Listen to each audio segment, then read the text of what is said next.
a todas y todos ustedes. Estamos aquí en canalpatrio.tv, voz e imagen de la sociedad civil, en el programa Espacios de Diálogo de Mujeres Insurgentes. El día de hoy tenemos el privilegio de contar con la presencia de Víctor Alejandro Polanco, a quien le doy la más cordial bienvenida. Muchas gracias, Betty. Desde luego también está la presencia de nuestro compañero Raúl Paz Recendis, a quien le doy la más cordial bienvenida. Víctor Polanco.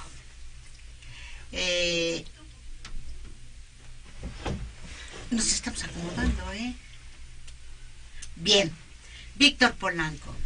¿Quién es Víctor Polanco? Bueno, pues es un filósofo. Sí. Es un investigador, es un hombre inquieto que se ha introducido en el conocimiento de varias, no solamente filosofías, sino también de conocimiento en general. Sí, de sabidurías, ¿no? Sabiduría. Sí, de sabiduría de distintos tipos. Raúl, ¿cómo te va? Bien, bien, Beatriz, gracias. Y a Eh, ustedes espero que también. Bien, gracias, Raúl. Bienvenido. Bueno, Sí. en este país, ¿quién no padece de problemas de garganta, de catarro? En fin, pero bueno, estamos aquí en canalpatrio.tv. Víctor, danos por favor santo y seña de quién es Víctor Alejandro Polanco. Uy, qué difícil. Es muy difícil esto. Fíjate que voy a aprovechar porque los rhétores de la antigüedad, los griegos, ¿no?, inventaron una figura que se llama autología, y que es una figura a través de la cual tú te presentas ante los demás. Ahora, depende del tipo de sociedad en la que uno viva, es lo que uno va a decir de sí mismo, por eso es peligroso. Por ejemplo, en la Ilíada, ¿no?, los guerreros siempre se presentaban y decían su linaje, sus hazañas, de qué dios descendían, qué ciudades habían conquistado, si eran ricos, si tenían parentela destacada. Entonces ahí de lo que se trataba de decir yo soy aquel, ¿no? Entonces la presentación tenía que ser lo más rimbombante, lo más... Tú podías decir yo soy hijo de Zeus o soy nieto de Zeus y tengo estas armas que me entregó Hefesto, y entonces todos se quedaban asombrados. Pero luego ya cuando llegó la polis, la ciudad griega, ya no era tan bien visto porque no todos eran aristócratas y no todos eran ricos. Entonces llegaba el rico y empezaba a decir estas cosas, y la gente que no era tan rica pero sí tenía derechos en la ciudad, pues se sentía mal y se quejaba. Entonces ahí fue donde los sofistas, los maestros de retórica, los inventores de esa técnica, empezaron a pensar cómo se veía uno presentar para no caerle gordo a los demás y para ganarse a los jueces. Y entonces, por ejemplo, podías usar recursos como que otra persona hablara bien de ti. Ah, pues yo conozco al Víctor Polanco, da clases en la UNAM, da cursos, me han gustado mucho. Lo que hoy se hace, por ejemplo, para los que dan cursos y capacitación, con los testimoniales. ¿Pero qué es el sofismo? El sofismo es un movimiento, ¿no? Ellos no se llamaban sofistas. Así es. Quien les pone sofistas es Platón a través de Sócrates, y luego Aristóteles termina la mala obra en contra de los sofistas, porque ellos realmente se consideraban sabios, sofos, ¿no? Y va a haber toda una variación del término en sentido negativo, hasta que sofista termina por significar mentiroso, charlatán. O Pero, verdades a medias. verdades a medias, sí, pero lo que eran estos señores fueron gente que empezaron a inventar las técnicas. Y eso fue lo que generó toda una revolución en Grecia. Ellos inventaron ya como técnica, porque se sabía hacer, por ejemplo, la estrategia en la guerra se conocía desde antes, pero no se había construido como una técnica. Una técnica conoce los principios, los pasos y los finales que debes de perseguir a través de tus acciones. Y entonces construyeron la estrategia, pero también el urbanismo, pero también la retórica, pero también la política, porque la política también era una técnica. Era una virtud, pero también era una técnica. Tú debías de saber cuáles eran los pasos para poder tomar decisiones dentro de la polis. Estos sofistas son los que se pusieron a trabajar esto de la autología, entre otras cosas, ¿no? Entonces, bueno, siguiendo sus enseñanzas, yo lo que les diré, soy una persona que se ha dedicado a investigar, soy muy curioso, como bien decías, Betty, un lector pues que ya dejó de ser ávido y empezó a ser vicioso, no, ya lo mío ya es grave, y que me gusta mucho explorar distintos campos. No soy especializado en uno solo, sino que lo que me da curiosidad, eso lo estudio y después lo comparto a través de distintas vías, como las clases en la universidad, cursos con empresas, con grupos independientes, y que tienen que ver sobre todo con tres cosas: con comunicación, con ética, que son temas que a mí me apasionan, con liderazgo, ¿no? Y que también tienen que ver con el rescate de estas sabidurías de las que hablabas, que pueden ser griegas, como ya los mencioné, pero también me he dedicado algún tiempo a estudiar lo que pasaba en el Antiguo México o en Asia. Yo no soy un especialista, pero sí me he dedicado, me he dado mi tiempo para conocer esas propuestas vitales, esas perspectivas que tienen como finalidad que vivamos mejor. Y yo resumiría en eso. ¿Qué hace Víctor Polanco? Pues busca vías, caminos para vivir mejor y le gusta compartirlos. Y si Mira, te sirven, muy bien. Qué bueno, qué bueno. Aclárame el término retórica. Retórica, pues es la técnica, algunos lo traducen como del bien hablar, otros como el hablar persuasivo, ¿no? Es este conjunto de reglas, estas estructuras que fueron detectando, porque otra vez no es que las inventaran de cero. Cuando uno lee la Ilíada, y todavía no existía la retórica como tal, pero ya están las estructuras, ya hay figuras, ¿no? Ya hay giros que producen efectos en el auditorio. Entonces, la idea de la retórica es que cuando tú hablas, vas a producir un efecto en el auditorio, y es un efecto poderoso porque puede cambiar tu opinión, puede cambiar tu forma de ser, puede cambiar tus decisiones, para bien o para mal. De hecho, yo de lo que he estado investigando últimamente y el enfoque que le estoy dando es que toda palabra es encantamiento. Lo que pasa es que no todos tenemos el conocimiento necesario para darle poder a esa palabra.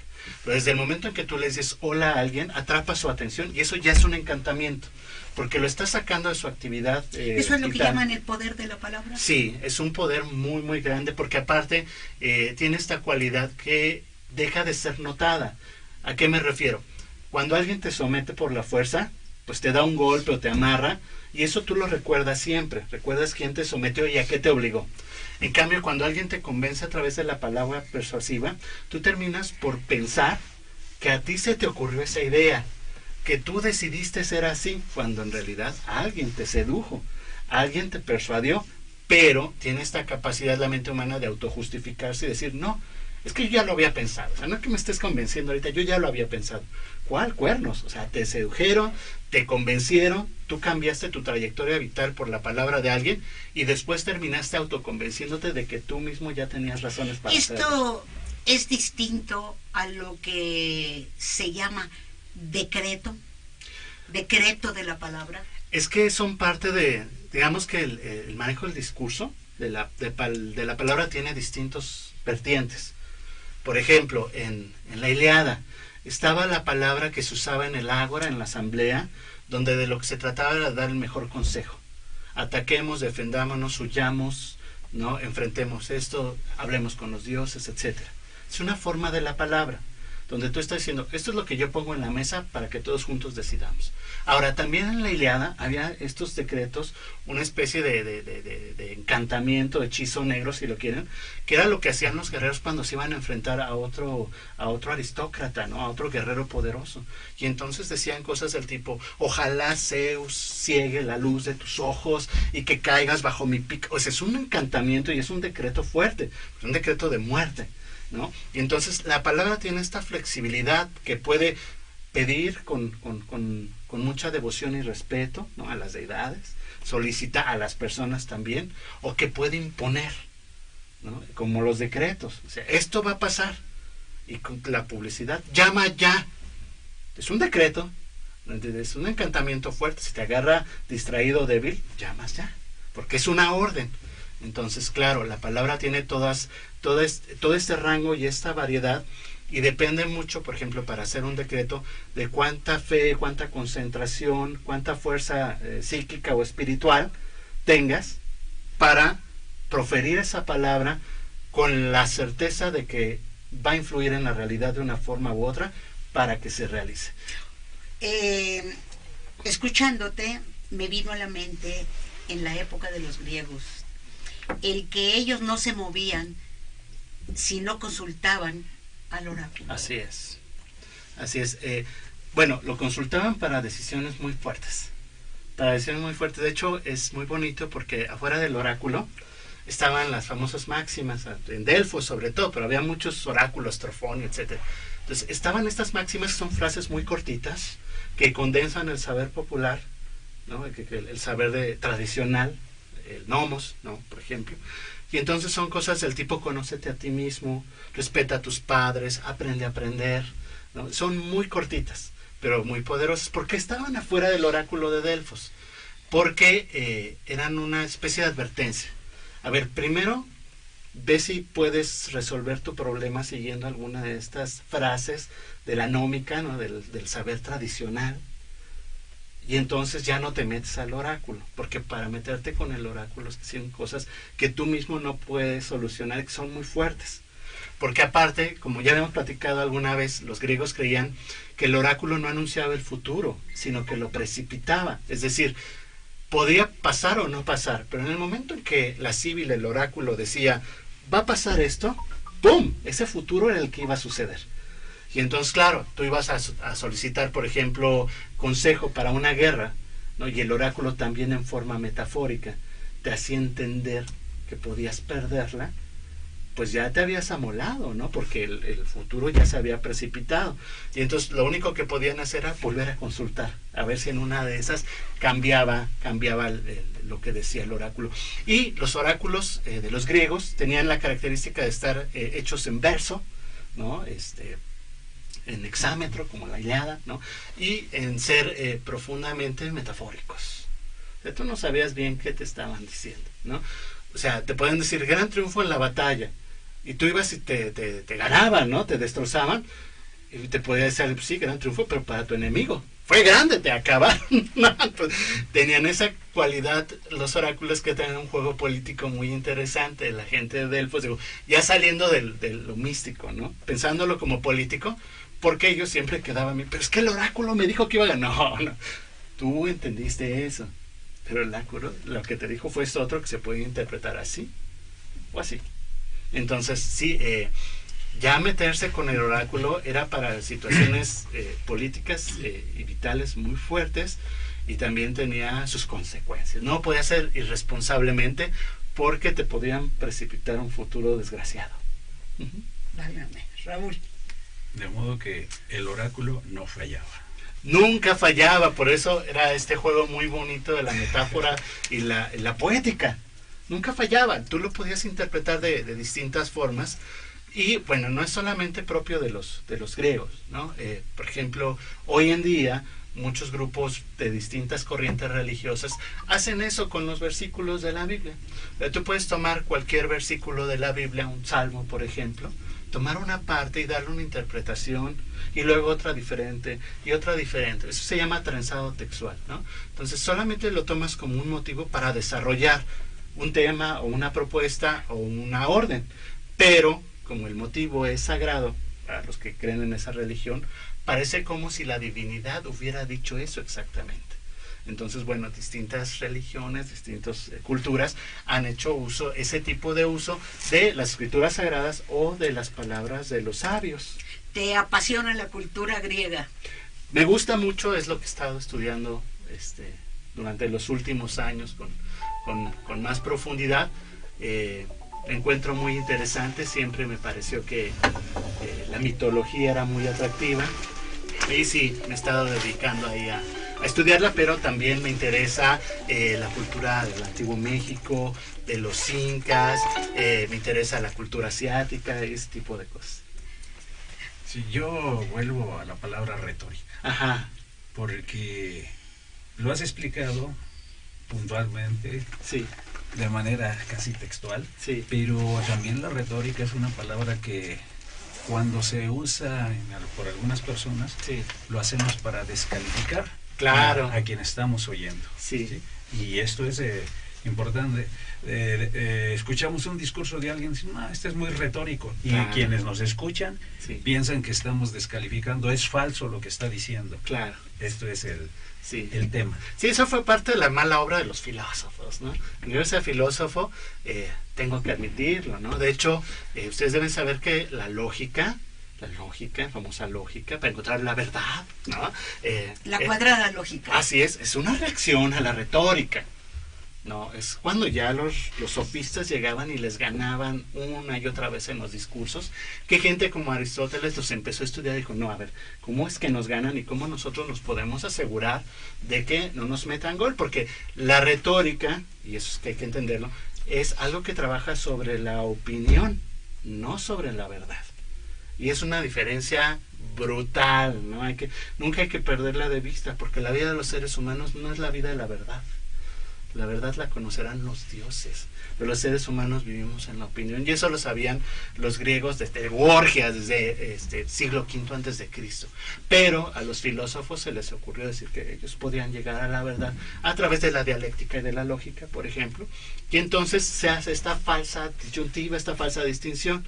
Si tú usas retórica, entonces eres falaz, es falso, estás mintiendo, estás engañando. Si usas filosofía, entonces tienes la verdad, y eso no es cierto. No, eso no es cierto. Ahora, a partir de eso, se empezó a confundir la retórica con la demagogia, que es la palabra precisa para hablar del uso abusivo, falaz de la retórica, ¿no? Porque hay una retórica que no busca embaucar necesariamente, sí busca hacer algún impacto en ti, pero puede ser porque piense que es lo mejor para ti o para la ciudad, no porque te quiera embaucar. En cambio, la demagogia, el demagogo que viene de demos, ¿no? Es aquel que dice lo que sea necesario para ganarse el asentimiento del demos, del pueblo, de los ciudadanos que tienen derecho en las ciudades griegas, ¿no? Porque no eran todos, estaban los esclavos que ellos, ni voz ni voto. Pero entonces demagogia es, yo estoy dispuesto a decir cualquier cosa que se me ocurra, sea posible, imposible, cualquier mamarrachada que me pueda, pero siempre y cuando sepa que va a ser un buen efecto en mi auditorio. Y aquí en México hace algunos años tuvimos una campaña que explotó la demagogia muy bien, y que era la campaña del Partido Verde Ecologista. Esa campaña que decía pena de muerte para asesinos y secuestradores. En un país donde la Constitución, la Carta Magna, no tiene contemplada la pena de muerte, más que en situación, yo no sé si ya haya cambiado, pero aquí entonces de traición a la patria. Así es. ¿No? Y ahí era todo un proceso engorrosísimo e increíble para poder llegar a eso. Y entonces sale este partido político, proponemos pena de muerte. Eso es demagogia, porque en un contexto donde la violencia está muy presente, era el pan nuestro cada día en los medios de comunicación, se sentía muy cerca, los secuestros también. Claro, la gente decía, sí, que los castiguen con la muerte, pero es que no se puede. Y entonces un partido político, se supone, debería de conocer antes que cualquier otra cosa la Carta Magna y cuáles son las posibilidades. Y nada más por la Constitución mexicana, digamos, los vínculos internacionales con organismos internacionales que tiene México, también hacen que esa sea inviable, por decir, imposible, casi. Entonces, ahí tenemos un ejemplo muy claro de lo que es el uso demagógico La manipulación. de la retórica. La manipulación. Sí, pero es que la retórica de alguna manera siempre manipula. Cuando yo doy cursos sobre retórica, les digo, suena muy feo manipulación, pero vamos a hablar de que incide en los demás. Y que es manipulación también, ¿no? Pero manipulación también es una palabra muy sucia, en el sentido de que parece que siempre es un uso abusivo, ¿no? O sea, yo no digo, manipulé a mi hermana para que se contentara con su marido. No lo digo así. Digo, la aconsejé, la persuadí, ¿no? Platiqué con ella. Ya cuando hablo de manipulación es porque le quise sacar algo, logré. Bueno, es una palabra muy sucia. Como retórica hoy en día se volvió sucia, pero la ensuciaron. Y como sería demagogia, ¿no? Entonces, la palabra siempre va a tener una incidencia en el que escucha, aunque sea de rechazo, o sea, no es neutra. Pues es que no me interesa, pues ya te hizo sentir que no te interesa, ya incidió en ti. No, es que ni fu ni fa, no hay ni fu ni fa. Ya cuando dices ni fu ni fa es no, porque si es sí, entonces sí dices me interesa, quiero. Entonces, claro, la palabra sí es un medio, para que los demás hagan, participan, dejen de hacer algo que a ti te interesa que hagan o participen, hagan o dejen de hacer. Y esa es su realidad. Para eso existe el lenguaje. El lenguaje no es neutro, ¿no? Siempre pensamos en que no afecta directamente a los demás. Cualquier palabra que yo diga afecta. Y Goebbels, una mentira repetida 1000 veces sí, se convierte en verdad. Así es. Según ellos. Sí, no, es que es cierto, es cierto. ¿En qué sentido? Cuando pensamos en términos de la retórica no pensamos en verdad, porque también es un juego, ¿no? Entonces, pensamos en la opinión, y la opinión puede ser a favor, en contra, derecha, izquierda, arriba o abajo. ¿Quién tiene la opinión definitiva? Nadie. Pues cuando Goebbels dice una mentira repetida se vuelve verdad, pues también es un juego retórico. Es decir, una opinión que se repite insistentemente termina por parecerle al auditorio la opinión adecuada, la opinión cierta, ¿no? Entonces, claro, si te dicen insistentemente que alguien es un peligro para México, aunque no lo conozcas, aunque no investigues, aunque no tengas pruebas en las manos, terminas por considerar que es un peligro. Ahí caemos en una manipulación. Así es, así es. Perversa manipulación. Sí, porque ya es un uso abusivo, ¿no? Es abusivo desde el momento en que, si yo tengo pruebas de que alguien es un peligro, que alguien ha cometido un crimen, mi deber y mi obligación es presentar, ¿no? Frente a las autoridades correspondientes esas pruebas para que actúen. Pero si yo no las tengo, o si las tengo y no hago ese movimiento, entonces ya lo que estoy haciendo es tratar de incidir en las opiniones de otros, ¿no? En forma abusiva, ya con un interés que va más allá del bienestar de la comunidad o del bienestar de los implicados. Y hoy con el manipuleo de los medios de comunicación y hoy de las redes sociales en la actualidad, esto se convierte también en un riesgo, sí. Porque con singular alegría buena parte de los ciudadanos sin conocimiento del tema difunden entre sus conocidos calificativos o descalificativos según sí. El fin que se persigue, y no se sabe, está como se decía hace muchos años, están como los perros de rancho, con el debido respeto que sí. me merecen quienes hacen uso de estas redes. Yo pensé, ¿no? Que los perros sí, de rancho, claro, que solo el primero sabe por qué ladró. Sí. ¿No? Ese, digo, con el debido respeto sí, que me merece, claro. Porque no se investiga, se transmite sin buscar el origen de la información, sí. O qué fines persigue la información o la desinformación. Sí, sí. Sí, no, ese es un contexto muy extraño, el de las redes sociales, porque, por ejemplo, en la democracia está asegurada la libertad de opinión, poder expresarse, pero en la democracia antigua tu palabra era acompañada con tu vida, ¿no? Y toda la comunidad de la polis en Grecia sabía qué habías dicho y cuándo lo habías dicho, ¿no? Y te podía pesar, te podía costar ostracismo, que te corrieran de la ciudad, o pena de muerte. Ahí tenemos el caso que es multicitado, canónico, de Sócrates bebiendo la cicuta por su palabra, por respaldar su palabra, por no desdecirse, ¿no? Porque vea, pues dice, no, pues yo qué, no, se respaldó así, según nos cuenta Platón entre los diálogos, y entonces lo castigan los atenienses. Ahora en las redes sociales es muy raro porque la gente siente que tiene algún tipo de ¿cómo se llama eso? Se me fue la palabra, pero bueno, siente que tiene algún tipo de distancia con el auditorio, anonimato, y que eso le permite decir cualquier cosa, ¿no? Porque yo he tenido, por ejemplo, algunas discusiones con gente que conozco en vivo y que en vivo no me diría lo que me dice a través de las redes sociales. Ahora, lo que ellos no me dicen a través de los redes, yo sí se los digo, ¿no? Los mando olímpicamente con todas sus palabras, ¿no? Pero por eso, por el respaldo de tu palabra. Pero este medio produce eso, produce que tú creas que puedes opinar de cualquier cosa con o sin conocimiento de causa y sin consecuencias. ¿Por qué? Porque con el que estás discutiendo ni lo conoces, ni sabes dónde vive, ¿no? Pero pasa, ¿no? A mí me pasó un día que me meto a las redes sociales y encuentro a una alumna, no voy a decir de qué universidad, pero una alumna donde yo daba clases, preguntando por mi prestigio, por la opinión que tenían de mí los otros alumnos, porque iba a ser su jurado en su examen profesional, ¿no? Y entonces lo que ella nunca se imaginó es que estaba dentro de mis contactos. Ahora imagínense, yo la verdad me dio risa, hasta no la cotorré directa, no la expuse directamente, pero hice un comentario ahí al aire. Pero imagínense otro profesor o otra persona más sentida que sí, o sea, quiere saber con quién vas a estar, que no tiene nada de malo, es estratégico, pero la estrategia siempre tiene que ser oculta, ¿no? Si la sabe el enemigo, ¿para qué te sirve la estrategia? Entonces vean ese tipo de cosas, ¿no? No se imaginan quién está conectado y no se hacen responsables de su palabra, o piensan que pueden decir cualquier cosa que resulte hiriente para los demás. Y fíjense que yo no estoy limitando la libertad de expresión, estoy hablando sobre la responsabilidad de lo que dices. Está esta gente que te dice, si vienes a mi casa y mi perro se te acerca, ¿no? Y te cae mal, pues vete, porque es casa de mi perro, yo quiero a mi perro. Y entonces tú lees esas cosas, ¿no?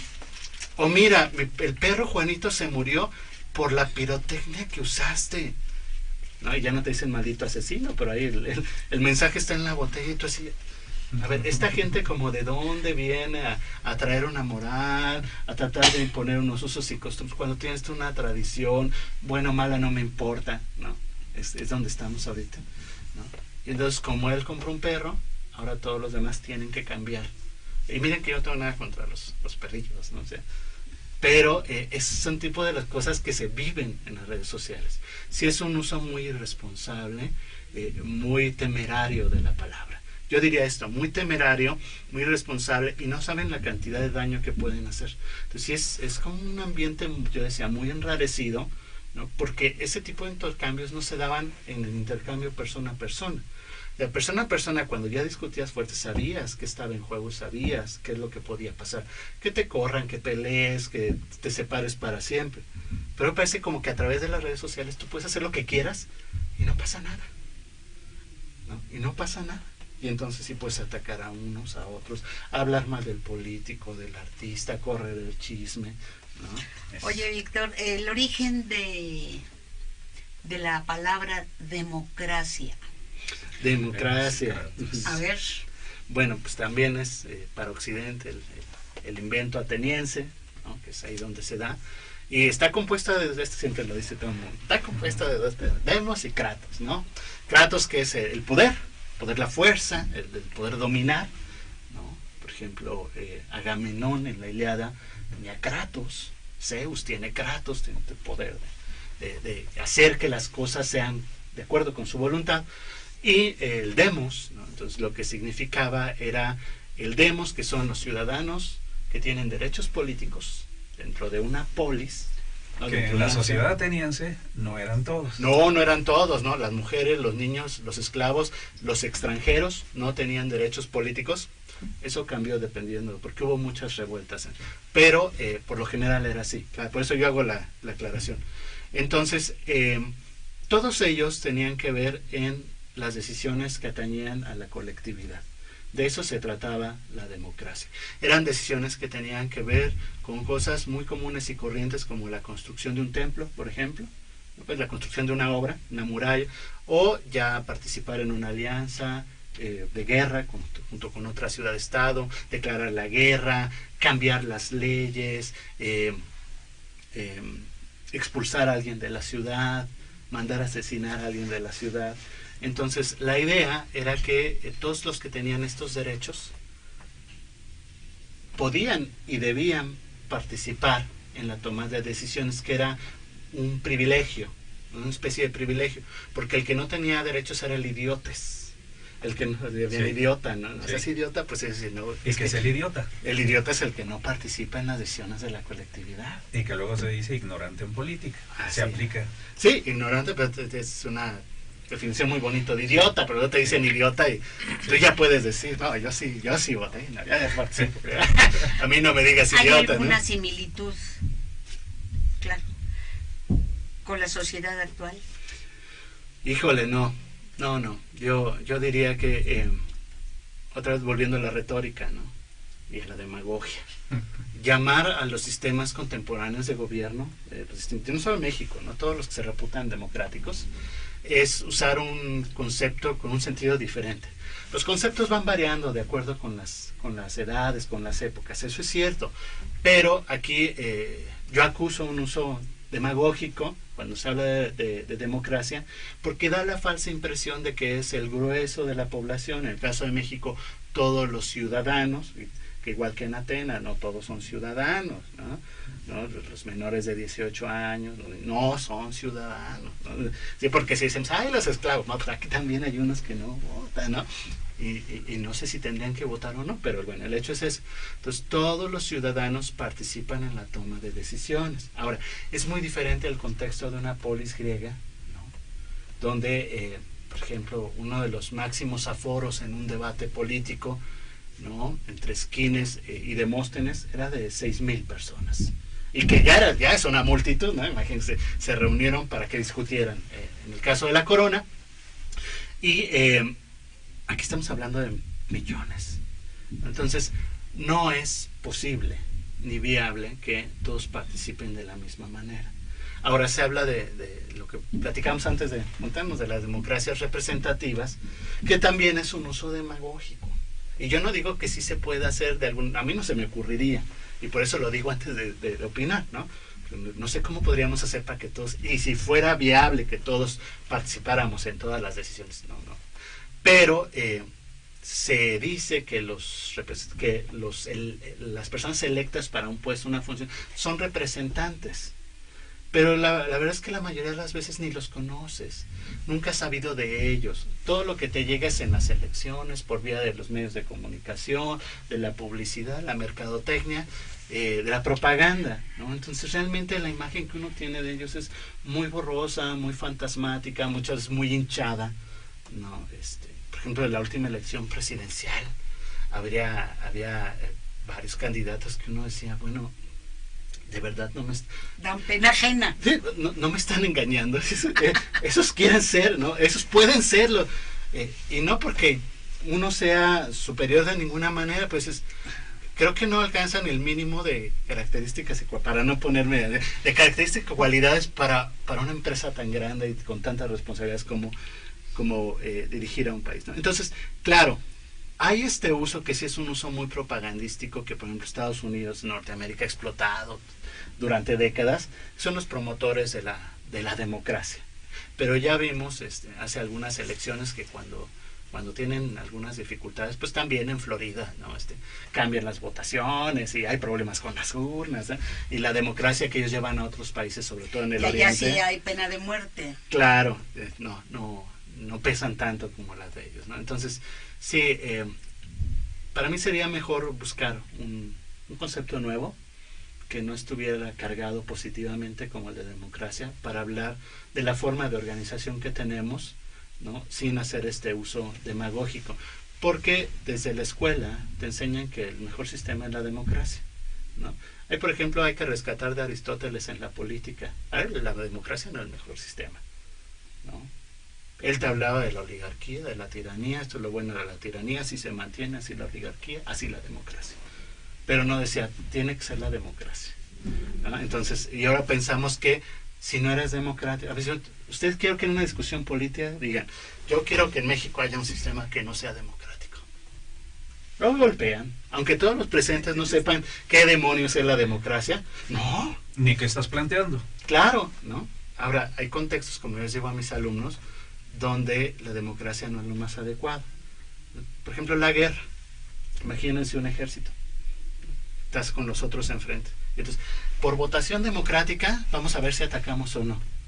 Pues vas a perder siempre. No puede ser así. Hay otros contextos que a mí me intrigan mucho, que habría que pensar si sí o si no. Por ejemplo, la empresa. Porque les voy a decir una idea que yo tengo, que como dice un youtuber que luego veo, no es cierta, es falaz, no le hagan caso. Pero esta idea que yo tengo es que nosotros pensamos que vivimos en un sistema democrático político, pero vivimos las horas que no estamos dentro de la empresa. Porque la empresa es un sistema político tiránico. Es una tiranía. Y el que me diga que no, que me venga a decir dónde hay elecciones en las empresas, porque no podemos discutirlo muy bien. No hay elecciones en las empresas. Todo es desde arriba. Jerarquía, decisión. Es una tiranía. Entonces resulta que durante 8 horas al día, los afortunados que trabajan 8 horas al día, porque ya cada día vamos regresando a la época de la industrialización, 15, 14 horas, pasan las 8 horas de su día, de todos los días de su vida, menos los descansos, en un régimen político tiránico. ¿Cuál democracia? Pues sí, cuando ya sales, ¿no? Y cuando te vas a tu casa, y eso sí, en tu casa hay democracia. Conozco algunas casas donde la tiranía también impera, ¿no? O se trata de aplicar, ¿no? Entonces... ¿Tu mamá? No, mi mamá es es como diríamos, ¿no? Es como en la Edad Media, ¿no? Ahí sabemos que la reina está ungida por Dios y no nos hacemos, es una monarquía esa, pero la mamá es una monarquía, ¿no? No, mamá, no, sí nos deja hacer lo que queremos, aunque de vez en cuando nos trata de persuadir de distintas maneras de que no. Pero sí, esto es bien interesante, ya fuera de broma, sí es bien interesante. Yo doy clases en Contaduría y Administración de la UNAM. Y entonces es un punto que nadie quiere ver, al cual nadie le quiere poner el dedo encima porque tiene implicaciones muy fuertes. Porque cuando tú te contratas con una empresa, por más que tenga chef y vacaciones, o sea, lo que tú estás haciendo desde el punto de vista político, pero también son contextos políticos, es entregar tu voluntad a la empresa. Y económicos. Sí, pero esto que estamos viendo con la política, tu voluntad y tu tiempo de vida y tu energía. Entonces, resulta que alguien puede tiranizarte, y es la palabra exacta. Te puede tiranizar. Y si no, pues te despide. Claro, tienes que hacer lo que diga el patrón. Ostracismo de la empresa, expulsado, ¿no? Y además te reporto y no te van a contratar nunca más. Y entonces vean, ¿no? Que es también ese uso, digamos, falaz, ¿no? Porque pensamos que la política está como en el aire, pero en ninguna parte en especial. Pero la política está en todos los contextos donde hay una relación entre seres humanos. Y yo me atrevería a decir que incluso en los diálogos de uno con uno mismo hay relaciones políticas, de sometimiento y dominación. Pero ya eso es algo como que podemos platicar otro día. Entonces sí, volviendo a eso, por eso es bonito conocer los conceptos, las palabras, explorar cómo se van transformando a lo largo del tiempo y también entender cómo nos hechizan, ¿no? Porque nosotros, por ejemplo, tomemos el caso de Venezuela, ¿no? Hay un dictador, es una tiranía. Uy, yo no digo que estén bien en Venezuela, ni sabemos, puede ser que estén muy mal, pero cómo le ponen la etiqueta y decimos, pero en México es una democracia. Estoy con los buenos, estoy donde todo está bien. Pues no necesariamente, ¿no? Entonces sí es muy bonito conocer los conceptos y también aprender a usarlos y a saber que la demás gente también lo va a querer usar con nosotros. Entonces uno va a decir si es democrático o no es democrático, pues hay que explorar qué está pasando. Tú has realizado en algunos países, has realizado talleres. Sí. Háblanos un poco de tus talleres, ¿no? Pues bueno, muchos de los talleres que hice, para bien o para mal, fueron con políticos, ¿no?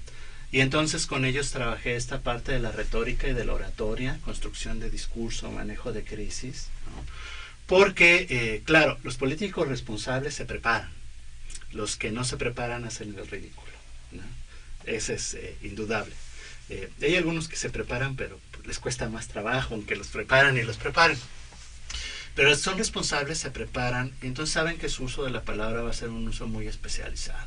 O sea, a un político no le exijan la verdad, le están pidiendo peras al horno, ¿no? Y no me digas. Sí.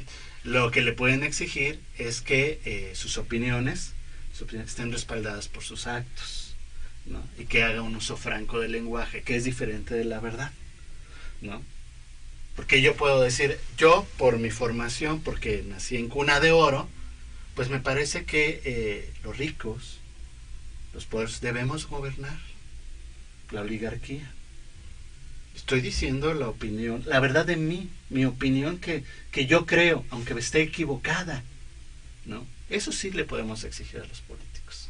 O sea, dinos tu verdadera opinión, la verdad de ti. Pero no le podemos exigir la verdad porque no la tiene, ni la va a tener. Entonces, sí, yo sé que es una línea muy delgada, pero nosotros lo debemos tener claro. Porque también, ¿Le podemos exigir la verdad a un profesor? No. Y también tenemos esa idea. O a un médico. O al que quieran, ¿no? Claro, en las religiones hablamos de otro tipo de verdad revelada, en cuestión, es otra cosa. Entonces, eso es muy importante. Yo les enseño a tener este uso especializado y responsable de la palabra. Y también a saber qué hacer cuando otros usan la calumnia para atacarlos, para atacar a sus familias, para debilitarlos, para producir una opinión adversa. Y ya después, cuando me di cuenta de que había otras áreas que podíamos fortalecer, que eran muy necesarias, fue cuando empecé a trabajar la ética con ellos. Sí, mucha gente me dice, ay, ¿de verdad? ¿Se puede? ¿No? Pues sí, claro, ¿no? Y aquí ya lo hemos platicado, es bonito recordar que Aristóteles dice que la ética es una parte de la política, ¿no? Que es una parte importante de la política. Entonces, claro, otro amigo decía, no, pues y la moral es un árbol de moras en política. No, o sea, a lo mejor no es el ideal moral, pero todo político tiene una moral, aunque sea la más horrorosa, ¿no? Es decir, moral es una tradición, una costumbre, un hábito. Que es robar, pues sí, esa es su moral, y de su grupo, y aparte le aplauden, ¿no? Pues eso es una moral. Entonces, les empezamos a enseñar cómo tener un espíritu fuerte para que en la medida de lo posible, ¿no?, pudieran llevar a cabo su puesto y su función sin quedar cegados por el poder y abusar de él, y sin ver en su propio bienestar personal, olvidando del bienestar colectivo, que es su misión. Que suena idealista, pero se puede lograr. Se puede lograr. Tiranos hay en las aulas, tiranos hay en los consultorios, tiranos hay en las familias, ¿no? Tiranos hay en las empresas. También, pero ahí abundan, ¿no? Pero también hay otras personas que saben fortalecerse éticamente y pueden manejar sus espacios de relación, de interacción, de tal manera que aunque guíen, porque su función es guiar, como el maestro, ¿no?, no estén sometiendo o abusando del otro, sino esta es la verdad. ¿Tú qué vas a saber si yo tengo doctorado y soy la vaca sagrada? En el caso de nosotros, ¿no?, yo soy diputado, soy senador, ¿no? Entonces sí, eso es lo que hacíamos, bueno, lo que hacemos todavía, y dije hacíamos porque lo estamos trasladando. O sea, la gente de repente piensa que el político es un ser especial tocado por el Dios para dirigir, y nosotros sabemos muy bien que no, que son personas que tienen algunos recursos, y entre esos recursos son habilidades y técnicas. Y entonces, como los antiguos sofistas, nosotros hemos ido rescatando las técnicas, adecuándolas al presente y transmitiéndolos, en este caso, ya no solamente a políticos, sino a profesores, a profesionistas, a gente que quiere dedicarse a dar cursos, a dar clases a estudiantes. Entonces, estamos llevando eso que le daba el poder a los otros, ¿no?, al alcance de los demás. Estamos viviendo una democracia en nuestro país. Ajá. Una democracia representativa, como establece la Constitución. ¿Consideras tú importante que en julio del año pasado votaran un número mayor a 32 millones Sí. de personas, de electores? Sí. Es decir, ¿cuál es el verdadero peso específico de esos 32 millones frente al poder? Mira, lo voy a contestar como en planos, ¿no?, porque tiene como muchas aristas. Me parece importante para empezar, porque es una votación que no se había visto, por lo menos en los últimos sexenios. Para empezar por ahí, ¿no? Entonces, esto habla de que mayor gente se implicó de alguna forma en el proceso de elección, ¿no? Eso ya es positivo, pero no es suficiente. Voy a poner un símil, ¿no?, como en el salón de clases. Vamos a suponer que la votación fuera en mi salón de clases. En mi salón de clases de 70, por lo general son 10 los que participan, ¿no? Entonces son esos 10 los que están decidiendo, pero me preocupa que los otros 60 no participen, ¿no? Y es lo mismo con las elecciones. Bueno, sí, ya votó más gente, ¿sí?, pero ¿qué más vamos a hacer para que las personas participen de distintas maneras dentro de la vida política, económica, nacional? Más allá de las consultas que se están implementando. Sí, que son una herramienta efectista, ¿no? Porque hasta ahora no se han hecho con una metodología que medianamente asegure, ¿no?, su veracidad. No su verdad, su veracidad, ¿no? Para, o sea, para empezar, que la gente que participó efectivamente votó por A o por B, que entendió por qué estaba votando, que lo hizo de libre voluntad, que no la llevaron a carrera, etcétera, etcétera, ¿no? Entonces, ese sería un plan. O sea, sí me parece muy importante que más gente se implicó. Me parece también efecto del pésimo papel de los 3 anteriores regímenes, por lo menos, ¿no? Pésimo, desastroso en lo político, en lo económico, en lo social, en lo cultural, en el plano de la seguridad, en el plano de permitir la impunidad, ¿no? O sea, desastrosos esos años. Y que claro, ya las personas tomaron una decisión, ¿no? Si quieren como un bandazo de reacción, pero tomar una decisión. Así como en países como en Brasil, que estaban en la izquierda, les fue muy mal y ahora dan un bandazo a la derecha. Así es, son las elecciones, con la mayoría de las personas blanco, negro, izquierda, derecha, bueno y malo. Y bueno, ya en otro nivel, en un nivel de fuerza política, me parece que es un recurso muy importante para la persona que fue electa presidente. Lo vimos con Felipe Calderón, quien llega con una elección muy dudosa, ¿no?, con una diferencia escasa, y que, claro, ante la falta de representatividad, carece de autoridad, y carece de certidumbre, y carece de poder, ¿no? Entonces, claro, él tiene que ingeniarse varias cosas como para tratar de posicionarse. Una de ellas, unirse al ejército, salir de uniforme militar. ¿Se acuerdan de esa foto de Felipe el Pequeño? Qué bonita era, ¿no? Grande el uniforme. Sí. Y entonces esta persona de Andrés Manuel llega con una fuerza, con un apoyo político, como dicen por ahí en el argot, con un músculo político grande, que es necesario si es que tú intentas hacer transformaciones. Entonces yo lo veo como un recurso importante que debe saber administrar, que si no lo hace bien se desgasta, si lo hace bien aumenta, si es que quiere seguir impulsando, ¿no?, transformaciones, cambios a nivel institucional, a nivel legislativo, en distintos ámbitos. Siempre va a ser importante contar con un apoyo de un buen número de personas. Realmente es lo que te da el poder político. Entonces trae este recurso. Ahora, es un recurso que tiene que ir administrando muy bien, como el dinero, incrementando, porque también lo puedes ir perdiendo al grado en que... Es decir, puede ser volátil. Sí, es volátil. Acuérdense, por ejemplo, con se me fue el nombre del presidente que acaba de salir, con Peña Nieto. Acuérdense con Peña Nieto, ¿no? Durante la campaña esta mediática, televisiva, ya sabemos toda la gaviota, las mujeres de México están encantadas, es guapo, tiene copete, no sé. Tenía una fuerza política. Es en el momento en que comete los errores de la Feria del Libro, lo empiezan a tomar a broma, muestra sus incapacidades, sus faltas de conocimiento, donde este músculo se deshace, y entonces, claro, ya recurre a otro tipo de mecanismos institucionales para imponer, pero ya la gente ya empieza a no estar tan de su lado. Y se encadenaron otros errores. Así es, al grado que al final los errores de él, junto con los actos de otros gobernadores, de sus colaboradores, llegan a que la gente dice, sí, pues mira, mis votos para el PRI, ¡chao! Porque yo conocía políticos que juraban que la próxima capital de México era Toluca, porque el grupo político del PRI de allá estaba muy convencido de que lo iban a ganar todo. Bueno, hasta había uno que me estaba ofreciendo trabajo para cuando él fuera, ¿no? Y dice, bueno, sí, ya veremos, ¿no? Y entonces ahora resulta que lo pierden todo, casi todo, ¿no?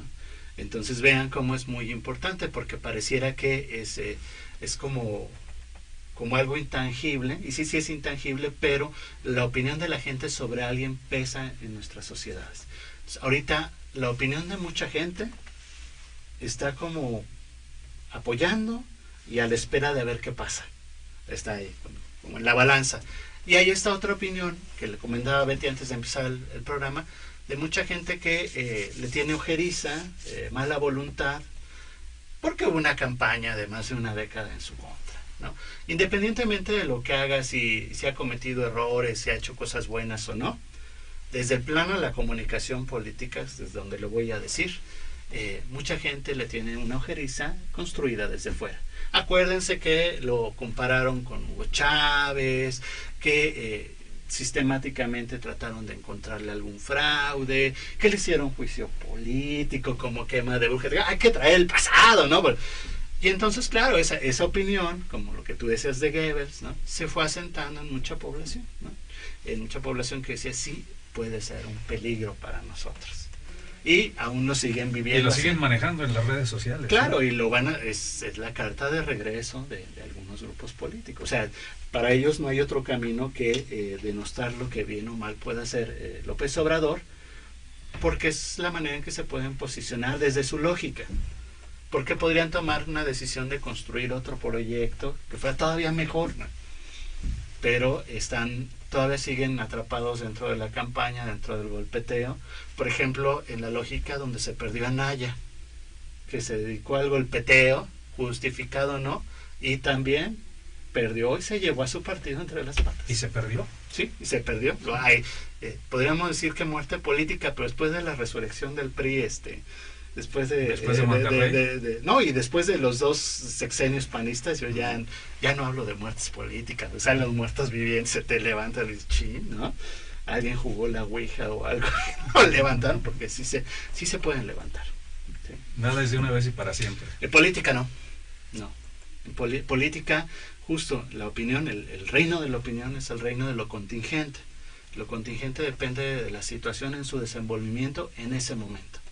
Entonces, a lo mejor en un momento yo puedo decir, vamos a atacarlos, y es lo que más creo que conviene, pero al siguiente momento veo que se aliaron con otros y juntos sí nos van a dar, y les digo, no, vamos a hacer alianza. Y en este momento, de acuerdo al posicionamiento, el avance, el éxito o el fracaso de la nueva administración, más allá de quien está gobernando, sino de sus colaboradores e incluso legisladores, pudiera ser. Sí. Si incurren en errores, sí. Se les puede revertir. Sí, es como pero a nosotros no se les ve tampoco fortalezas. No, pero bueno, se acaba de reacomodar el tablero, ¿no? Hay que ver cómo se van posicionando, pero algo que no debe de perder de vista el líder político de cualquier nivel es que su gente es su representante. Y cuando digo su gente, su familia, sus colaboradores, la persona, por ejemplo, aquí en la Ciudad de México que están los parquímetros, ¿no? A mí llega y pone la araña injustamente el del parquímetro, y yo no digo maldito policía, no digo, en este caso, Sheinbaum, ¿no? Corrupta, has de estar sacando dinero de los parquímetros, o Mancera, hijo del diablo. Porque así reaccionamos los seres humanos. Sí. Y si es el chofer del tráiler de refresqueros, dices la marca, maldita plata, y metes a todos en el paquete. Entonces lo mismo va a pasar con el actual presidente, ¿no? Entonces sí es con sus círculos cercanos de mantener la disciplina, y también en el caso que sea necesario necesita aplicar sanción como cualquier líder. Y les estoy hablando desde el punto de vista de la comunicación, de la impresión que generen los demás. Ahora que parece que ya encontraron, por ejemplo, dentro de Pemex, a algunitos que estaban haciendo negocios chuecos, uno dice, vaya, por fin, pero faltan más, pero vaya, ya, por lo menos algunos, ¿no? Entonces vean cómo genera una opinión, que si no los que dijera, no, pues no va a haber sanción para ellos, por lo único, no, sí. Claro, ya te llegaron al prensa, y así reaccionamos nosotros frente a los políticos.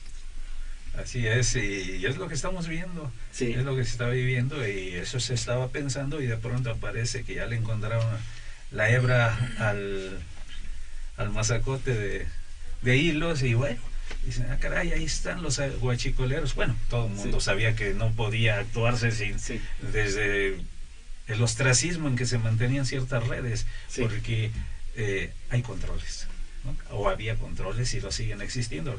Era difícil que no te percataras de cómo se estaba dando la sustracción de... Era sabido por todo el mundo, así ¿no? Es, de combustible. Y se creía que solo, se daba la impresión de que solo eran los que lo extraían de los ductos en ciertos lugares. Sí, claro. Y se empiezan a saber otras cosas. Pero para que vean lo importante que es la opinión de los líderes políticos. Y particularmente un estado era Puebla. Puebla, sí. No, hay varios, ¿no? Pero ven, porque todos sabemos, a ver, desde que uno tiene uso de conciencia toda la vida sabe que algunos funcionarios son corruptos, que algunos maestros, y yo siempre meto a los maestros porque algunos más son corruptos, pero es como algo que no está sustentado, como que puede ser chisme, como que no sé. ¿Qué diferencia cuando sale una autoridad y dice, sí, efectivamente, son este? Y entonces ya es, claro, todos lo sabíamos, ¿no? Pero ¿no? Y me pareció un acierto en el sentido de comunicación política de López Obrador, justo cuando dice, a ver, no nos engañemos, ¿no? En una de sus conferencias matutinas, dice, cualquier negocio turbio que sea gordo en México, lo conoce el titular de la presidencia. Sí. Y como opinaba el que puso ese post, ¿no? Ya lo sabíamos, pero qué bonito es escucharlo.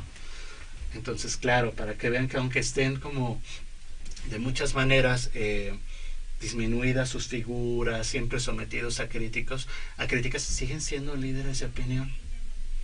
Y son los que terminan por reafirmarte lo que tú sospechabas como sociedad. Y ahí está el reino de la opinión en la democracia, o en eso que llamamos democracia representativa. O sea que no es tan democrático ni tan representativo.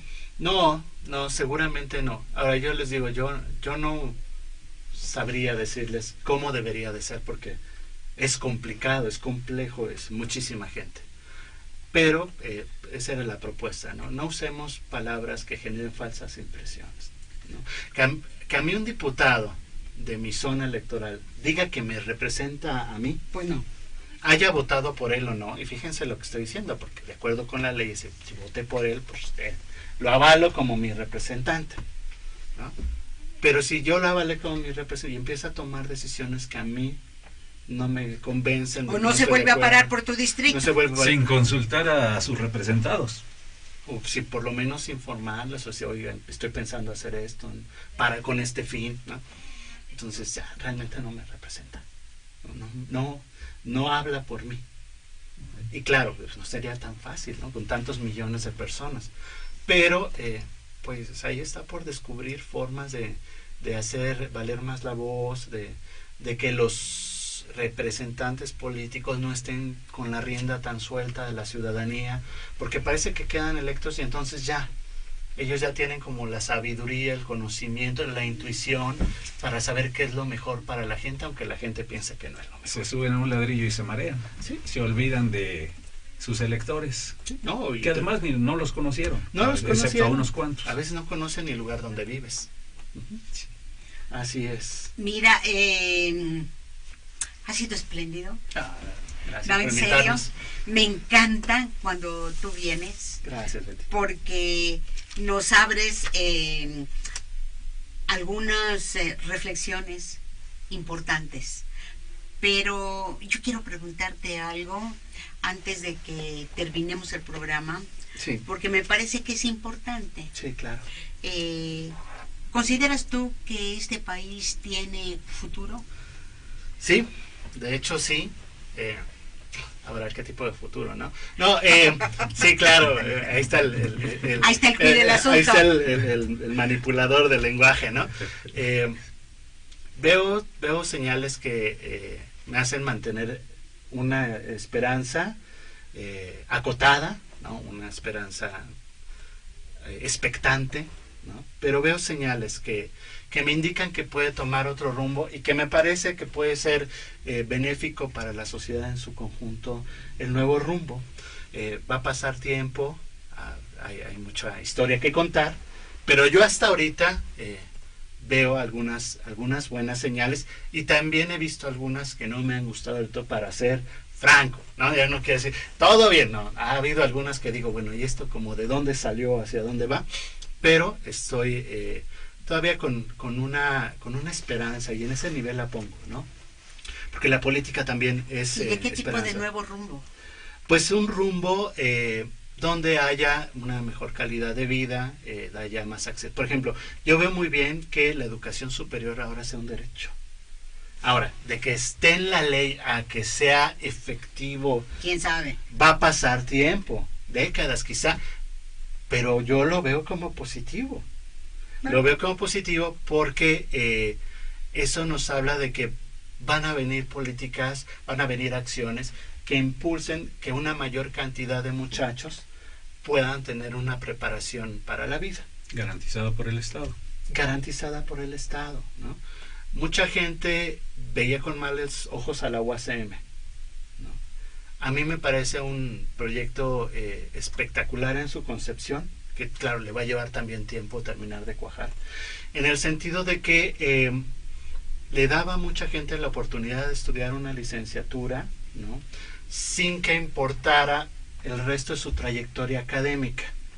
Entonces, es salir de la idea de la meritocracia. O sea, a lo mejor tú de niño y de joven tuviste una vida muy complicada y tenías que irte a trabajar a la carnicería o en tu casa había problemas muy fuertes y todo eso te impactó en tus calificaciones y ya quedabas fuera porque te tocó una vida difícil y a otros porque no estudiaba, ¿no? Yo entonces no vengo a defender tampoco, pero para mucha gente era eso. Entonces, que tú puedas inscribirte y por sorteo poder quedar, ¿no?, con la oportunidad de entrar a una educación superior es muy importante.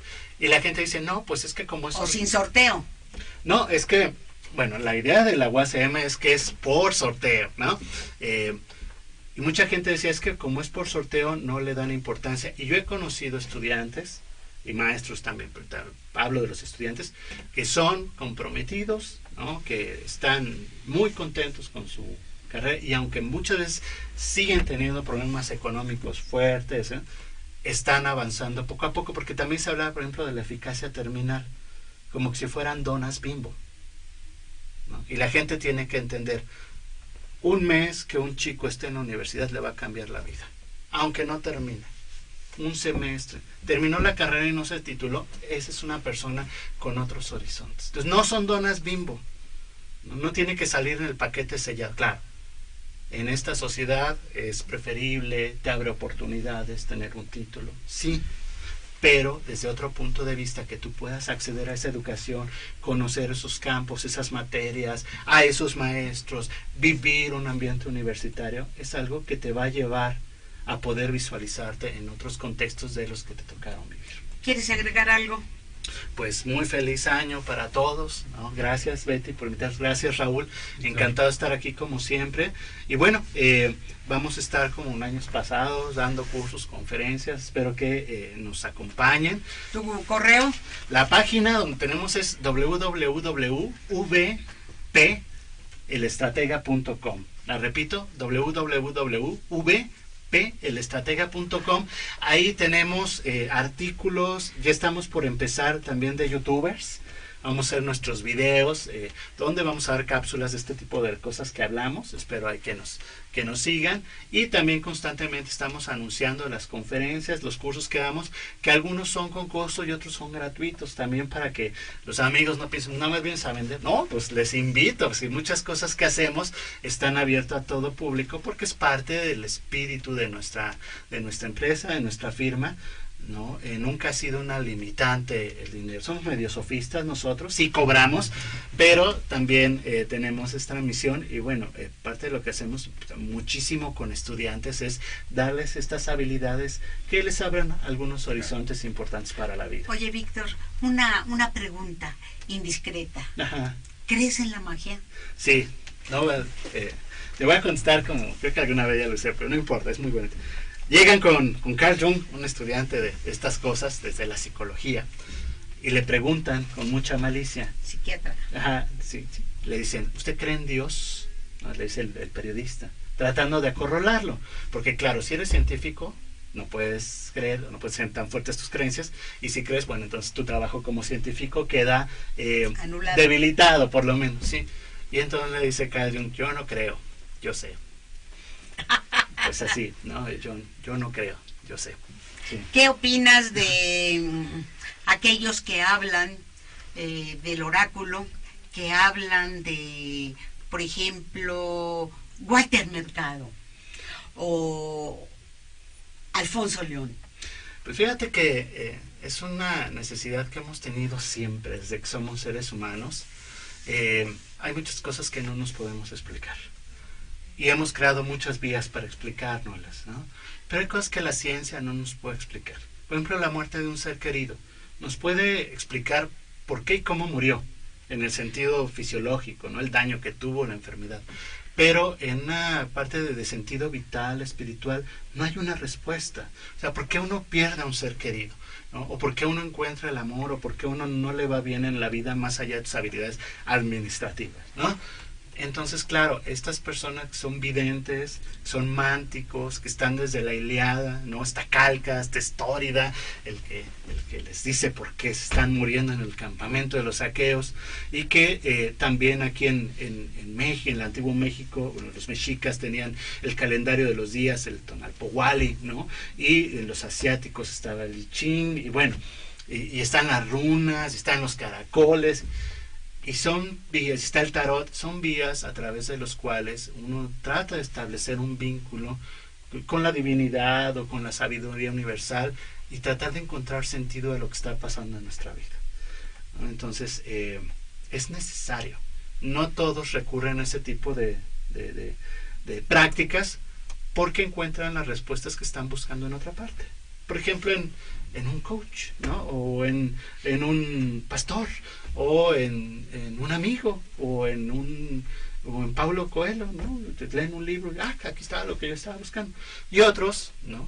Otros van al amante, van al oráculo, porque necesitan encontrarle sentido a lo que están viviendo para poder tomar decisiones. Qué interesante, ¿no? Sí, entonces hay diferentes tipos de oráculos, metafóricamente hablando. Sí, aunque yo pienso que todos son una forma de comunicación con lo que te rodea, para no ponerle la divinidad, con donde tú estás inmerso y contigo mismo, ¿no? Por ejemplo, y ya para cerrar, no sé cuánto tiempo tengamos, a mí no me gustan los oráculos que predicen el futuro, ¿no? Por esto que decía de los griegos, eso es de cuidado. Yo prefiero no saber el futuro, ¿no? Pero sí me gusta como entender cuáles son las fuerzas que están interviniendo en mi presente, porque eso me permite tomar decisiones, ¿no? Ahora, como les decía, la palabra, toda palabra es encantamiento. Entonces, si yo en un oráculo irresponsablemente te digo, salió la carta de la muerte, te vas a morir, se va a morir alguien en tu familia, si esa palabra tiene la fuerza suficiente, si te convence y te persuades, ¿no? Psicosomáticamente puedes generar un tumor canceroso, un accidente. La palabra tiene ese poder. La palabra tiene ese poder. Y no estoy hablando solo de un poder mágico, el poder de convencimiento. Si a ti te convencen de que tu vida va a ser corta, te vas a encontrar la manera de acortarla. Las emociones se enferman. Claro, claro que sí. Entonces, crean síntomas. Crean síntomas y crean realidades también. Por ejemplo, si el síntoma enfermedad. Claro, si yo convenzo a alguien, digo, tú le caes mal a todos, y me cree, sale con el de la tienda, le da el cambio y me lo aventó, no se lo aventó, se lo puse, y el del coche me echó el coche, le caigo mal a todo el mundo, eso me tiene estresado todo el tiempo, pues de menos va a agarrar una gastritis, me voy a pelear con todo el mundo, va a sentir el mal querido porque yo lo convencí que le cae mal a todos. Víctor, fue un placer.